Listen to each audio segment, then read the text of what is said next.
আজ যদি তুমি জিরো থেকে শুরু করতে চাও, না আছে তোমার কাছে কোনো ডাইরেকশন, না আছে তোমার কাছে কোনো এক্সপিরিয়েন্স, এই ভিডিওটা একদম তোমারই জন্য। আমি তোমাকে এমন একটা রোড ম্যাপ দেব, যে রোড ম্যাপ ফলো করলে তুমি কিন্তু লাইফে এস্টাবলিশড হতে পারবে। হাই, আমি সৌরভ। তো আজকে আমরা বুঝবো স্টেপ বাই স্টেপ জিরো থেকে কিভাবে কেরিয়ার বিল্ড করা যায় একদম প্র্যাকটিক্যাল ওয়েতে। আমাদের সব থেকে বড় কি ভুল জানো?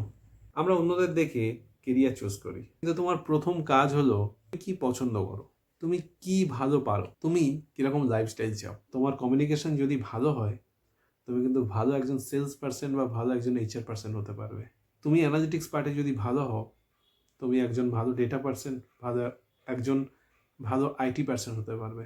মনে রাখবে, রং ডাইরেকশনে ফাস্ট যাওয়ার থেকে রাইট ডাইরেকশনে স্লো যাওয়া কিন্তু অনেক better. Degree alone is not enough anymore. Company skill খোঁজে। ফ্রি রিসোর্সেসগুলোকে ব্যবহার করো।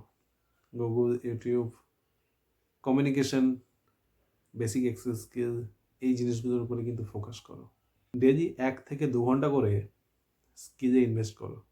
কনসিস্টেন্সি ইজ দ্য কি। মনে রাখবে, তুমি যদি কনসিস্টেন্টলি এক কাজ করে যাও, এটা কিন্তু তুমি দক্ষ হয়ে যাবে। এক্সপিরিয়েন্স না থাকলে জব পাওয়া কিন্তু টাফ, কিন্তু এক্সপিরিয়েন্স বানানো পসিবল। ইন্টার্নশিপস করতে পারো বা ভলেন্টিয়ার ওয়ার্ক, এই জিনিসগুলো করতে পারো।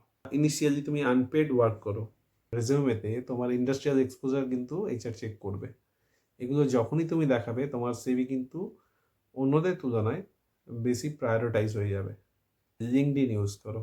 এইচআরদেরকে কানেক্ট করো। প্রফেশনালি মেসেজ করো, হাই হ্যালো না।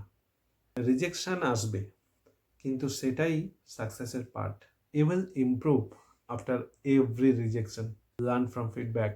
6 মাস কনসিস্টেন্টলি যদি কাজ করতে থাকো, অটোমেটিক্যালি কিন্তু রেজাল্ট আসবে। মনে রাখবে, কেরিয়ার ওভারনাইট কিন্তু বিল্ড আপ হয় না।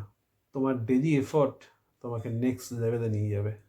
এই ভিডিওটা যদি হেল্পফুল লাগে, তাহলে লাইক, শেয়ার, সাবস্ক্রাইব করতে কিন্তু অবশ্যই ভুলবে না। দেখা হচ্ছে পরের ভিডিওতে। ভালো থাকো, সুস্থ থাকো।